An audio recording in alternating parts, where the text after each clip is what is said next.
Princess Beatrice resides at St. James's Palace with her husband Edoardo Mapelli Mazzi and their daughter, Sienna. Meanwhile, her father, Prince Andrew, is embroiled in a growing controversy over his residence at the Royal Lodge in Windsor, a grand 30-room estate valued at £30 million. Once a symbol of privilege, the Royal Lodge now stands as the focal point of a heated dispute, primarily fueled by King Charles's views that the estate is far too extravagant for a non-working royal like Andrew. Prince Andrew, who stepped back from his royal duties following the fallout from his associations with convicted sex offender Jeffrey Epstein, continues to occupy the Royal Lodge.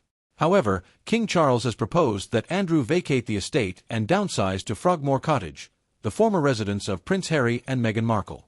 Andrew, however, has firmly rejected the suggestion, interpreting it as a humiliating demotion, unbefitting his status as a former senior royal. Frogmore Cottage, while luxurious in its own right, is significantly smaller than the Royal Lodge, a fact that underscores Andrew's resistance. The cottage, once the home of Harry and Meghan before their controversial departure from royal duties, holds a certain stigma for Andrew, who sees moving there as a major step down. His refusal to relocate has placed him at odds with the king's efforts to streamline royal expenses and adjust the living arrangements of non-working royals. Adding to the pressure, King Charles has also revoked Andrew's state-funded security, meaning that if Andrew stays at the Royal Lodge, he will now need to personally cover his extensive security costs. Another option presented to Prince Andrew is Wood Farm, a smaller, quieter 5-bedroom house on the Sandringham estate. Andrew and his family have spent the last 2 Christmases there, and while it offers a less grandiose alternative to the Royal Lodge, the suggestion has not alleviated the tensions surrounding his potential move. As the standoff continues, it appears increasingly unlikely that Andrew will be offered Princess Beatrice's apartment at St. James's Palace, despite speculation to the contrary. What makes this situation particularly charged is the broader context of Andrew's fall from grace. His once comfortable position as a senior royal has been drastically altered in the wake of his ties to Epstein, with his royal titles stripped and his public image severely tarnished.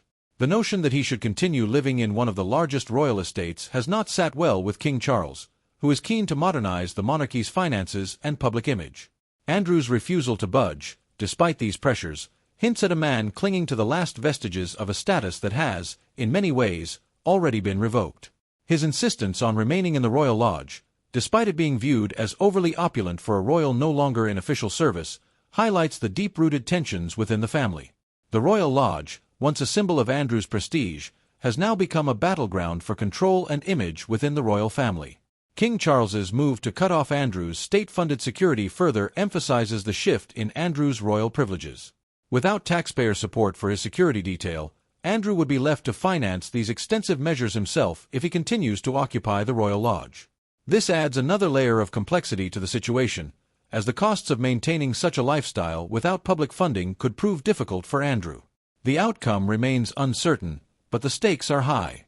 Should Andrew be forced to leave the Royal Lodge, it would mark a significant turning point in his post-scandal life, further solidifying his fall from royal grace. On the other hand, his determination to remain in the grand estate suggests that the dispute may drag on, with Andrew resisting any perceived diminishment of his royal stature. As these tensions simmer, the royal family continues to navigate a precarious balance between public perception, personal entitlements, and the future of the monarchy under King Charles.